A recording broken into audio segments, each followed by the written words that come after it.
Mmh. Bonjour à tous, j'espère que vous allez bien. Bienvenue dans ce vlogmas numéro 3. Ce matin, je vais faire des courses. Je suis avec Margot. Donc les courses, ce sera dans une vidéo à part. Aujourd'hui, on va plutôt voir un petit peu les activités que je fais avec mes enfants. Pour faire la pâte à sel, on a besoin d'un récipient, toujours le même pour doser. Il y aura besoin d'une dose de sel, une dose d'eau et 2 doses de farine.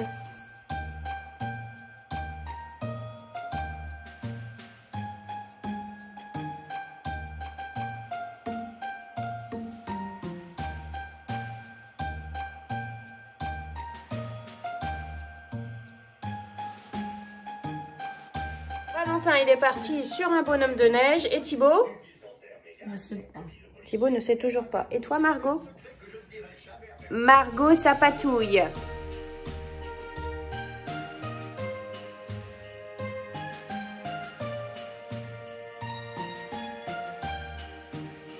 Valentin est en train de terminer son bonhomme de neige, mais Thibaut n'a pas plus d'inspiration que ça. Et puis Margot est en train de nous faire une chenille urticante. Et du coup, Thibaut fait un panda. Et voilà nos petites créations. Ici, on a le panda de Thibaut, le bonhomme de neige de Valentin, mon bonhomme de neige. Et pour Margot, on a fait un escargot. Alors, les petits sujets sont en train de sécher. J'ai mis mon four à 80 degrés. Bon, le bonhomme de neige et le panda se sont un peu affaissés, mais c'est vrai que la pâte à modeler, elle était peut-être un petit peu trop souple. Enfin bon, c'est pas grave, hein, c'est pour nous, c'est pas pour vendre. Et de toute façon, on en refera. J'aurais bien essayé également le sable cinétique, mais j'ai pas ce qu'il faut à la maison en fait pour en faire, parce qu'il faut du sable fin. Et j'ai pas de sable fin. J'aurais bien essayé parce que c'est quand même assez satisfaisant ça. Donc c'est à réfléchir.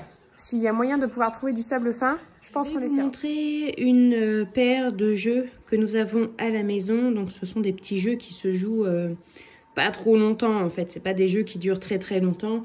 On a d'autres jeux encore, mais j'ai pas tout sorti. On a bien sûr le Monopoly, la Bonne Paye, on a un Risque aussi, on a un Puissance 4 et un Qui est-ce. Ça, je pense que tout le monde connaît. Mais il y a aussi les petits jeux comme ça en fait qu'on peut transporter partout, qui ne durent pas longtemps. Et avec lesquels on peut jouer rapidement. Et ça, c'est super. Alors, j'ai ce jeu-là qui est fort comme un dragon. Ça se présente comme ça. Bon, il est un peu sale, il a vécu. Ça se présente comme ça, c'est pas trop mal. C'est un jeu de plateau. Il y a le 1000 bornes aussi qui est super bien. Un jeu de 7 familles. Alors, les aventures de Marc et Julie. Mais moi, je jouais à ça quand j'étais gamine, au jeu de 7 familles, Marc et Julie. C'était trop, trop bien. Ensuite, au niveau des jeux de Gecko, on a beaucoup de jeux de Gecko parce qu'on les adore. Ils sont vraiment super bien, ils sont très ludiques. On a le Savannah. Celui-là, c'est le dernier venu à la maison. C'est Thibaut qui l'a eu pour son anniversaire. C'est un mélange entre le jeu de 7 familles et un peu le Uno. Il est vraiment pas mal. Ensuite, on a ce jeu-là, le jeu Piu Piu. C'est un jeu de stratégie et en fait, le but du jeu, c'est d'avoir le plus de poussins possible. Je crois qu'il faut avoir 1 ou 3 poussins, je ne sais plus. Enfin voilà, ça se joue comme ça. Il faut un coq et 3 poules pour avoir un œuf. Le renard peut voler des œufs, ça c'est super. C'est mon jeu préféré. On y a beaucoup joué avec les enfants. Le Mistigris, ça je pense que tout le monde connaît. Ensuite, il y a celui-ci que nous avons, le Prince de mots tordus. Honnêtement, c'est pas le jeu que je préfère. Il est un peu bizarre, je trouve. Ensuite, on a Batawaf. Bon, Margot s'en est pris après la boîte. Ça, c'est un jeu de bataille tout simplement, mais c'est plus... c'est surtout en fonction de la taille. Voilà, vous voyez, surtout en fonction de la taille des animaux.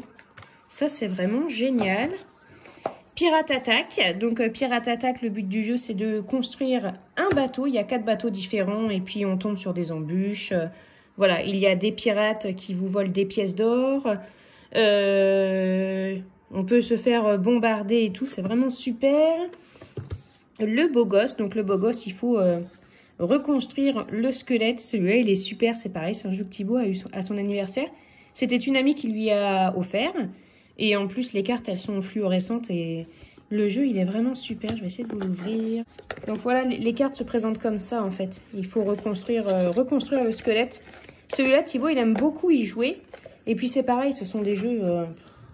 allez, en 15 minutes, la partie est terminée. Donc ça permet d'accorder un petit peu de temps à nos enfants. Et puis il y a ça aussi. Bon, moi j'ai un fan de Yokai Watch à la maison. Donc c'est un jeu où il faut dessiner les yokai pour les faire deviner. Et bien évidemment, le sempiternel Uno. Je vous ai montré tous ces jeux-là. C'est absolument pas sponsorisé. Hein. C'est nous qui les avons payés ou ils nous ont été offerts. C'est parce que je vous les montre, parce que ça peut faire une bonne idée de cadeau de Noël. Un jeu comme ça, Djeko, ça coûte 6, 7, 8 euros selon l'endroit où vous allez l'acheter. C'est vraiment super bien. Acheter des petits jeux comme ça aux enfants, ça change des consoles, des jeux vidéo. Parce que maintenant, j'ai l'impression qu'il n'y a plus que ça. Et je ne suis absolument pas en train de critiquer parce que nous sommes une famille jeux vidéo. Mes enfants jouent pas mal aux jeux vidéo. Mais Noël et anniversaire, en général, j'évite les jeux vidéo justement pour faire un petit peu autre chose. Et ça, disons que c'est surtout hiver, enfin automne et hiver en fait, qu'on va y jouer le soir. Mais une fois qu'on est lancé, on sort tout et c'est super bien. Comme je vous disais... voilà, ça permet d'accorder 15 minutes, 30 minutes, même plus à nos enfants dans nos journées qui sont toujours très très chargées. Je le sais, hein, c'est souvent qu'on dit « j'ai pas le temps », mais voilà. Ça permet aussi de se rendre compte que les enfants ont besoin de jouer un petit peu avec nous et que la console, c'est vrai, c'est bien la console, ça peut les occuper. Mais partager un moment ensemble, c'est super bien aussi, donc voilà. Vous savez pas quoi offrir à un enfant de votre entourage ou à votre enfant, ça coûte vraiment pas cher pour un anniversaire ou pour Noël si vous avez un petit budget. C'est vraiment une excellente idée. Ici, on a le Pirate Attack qui est super vieux. Ah bah tiens, j'ai une boîte de bretzel ici. Ça, c'est mon mari, il achète ça. Comment j'ai horreur de ça, c'est atroce. Donc, un Pirate Attack, et ça, Margot, elle adore jouer avec. Mais le problème, c'est que quand elle veut enfoncer le poignard, elle met toujours sa main sur le bonhomme, en fait, pour bien tenir. Et du coup, le bonhomme ne saute jamais. Mais ça l'amuse bien en fait parce que du coup on joue tous avec elle et elle est super contente. Également on a aussi des Jenga, des tours Jenga que Thibaut a eu à son anniversaire et ça c'est super parce que ça c'est toute la famille qui joue, même mon mari. On s'amuse bien et puis du coup on se lance, en fait on se fait des petits pièges et tout ça et c'est super bien. Et c'est pareil, c'est un jeu qui coûte pas très cher et enfin je veux dire un Jenga ça peut pas se casser. Enfin franchement si ça se casse, enfin vous avez pris une scie quoi. Donc ça c'est pareil, mais un Jenga on n'a jamais eu en fait. Donc c'est quelque chose qui restera dans la famille très longtemps. Peut-être que mes petits-enfants ils y joueront, si j'en ai. J'ai oublié de vous montrer le meilleur, le double. Ça c'est excellent.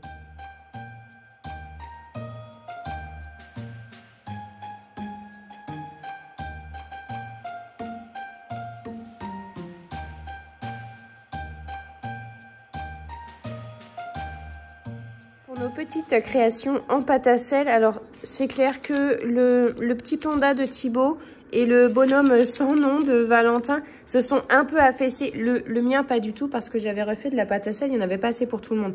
Et je pense que la pâte était un petit peu trop souple et du coup ça s'est affaissé. Mais néanmoins je trouve que c'est beau, enfin on reconnaît bien que c'est un panda. Et ça c'était un bonhomme de neige à la base mais on dirait plus une luciole maintenant. Enfin je sais pas, je trouve ça très joli. J'aime vraiment beaucoup leur création. Et puis Margot. Donc du coup on avait fait un escargot. Parce que Margot a un livre qui s'appelle Margot l'escargot. Donc c'était la première fois que Margot faisait de la peinture. Elle était tellement ravie mon petit chaton. Enfin elle était vraiment trop contente quoi. Et à la fin elle a vu qu'on était en train de remballer. Elle regardait faire.